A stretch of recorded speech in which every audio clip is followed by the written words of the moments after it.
Seth, thank you very much for joining us.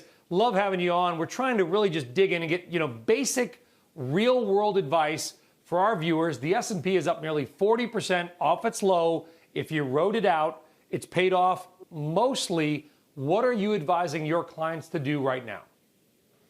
Thanks for having me on the show, Brian. I really appreciate it. So that's a common question from our clients. What should I do now?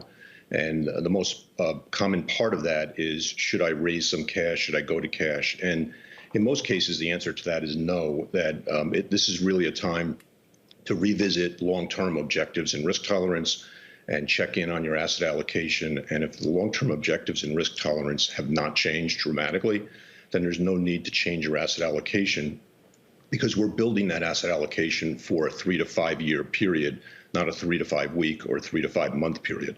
So asset allocation strategies in some cases should be changed to take advantage opportunistically, to be more defensive in view of the changing environment.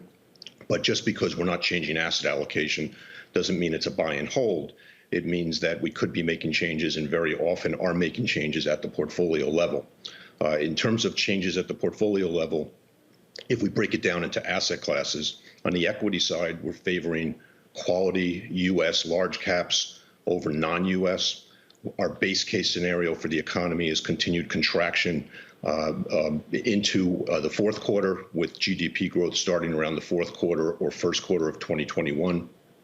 As that situation progresses, depending on vaccine news, depending on potential spike in a second wave, we would add in things like small cap stocks, which typically don't do well in economic distress, but the relative valuation of small caps is dramatically lower than the relative valuation of large caps.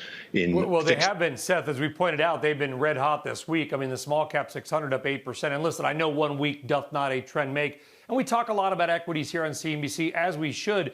But are there any other instruments that you're advising your clients to get into? I mean, we saw huge dislocations in corporate bonds, the Fed backstopping, all these, closed-in bond funds, J&K, LQD. They surged. Private equity. What other opportunities are out there for your clients? Absolutely. So one of the opportunities that we're using more is to take advantage of this extreme volatility. Premiums on options have spiked, and selling puts across broad indices makes a lot of sense to capture that increased premium.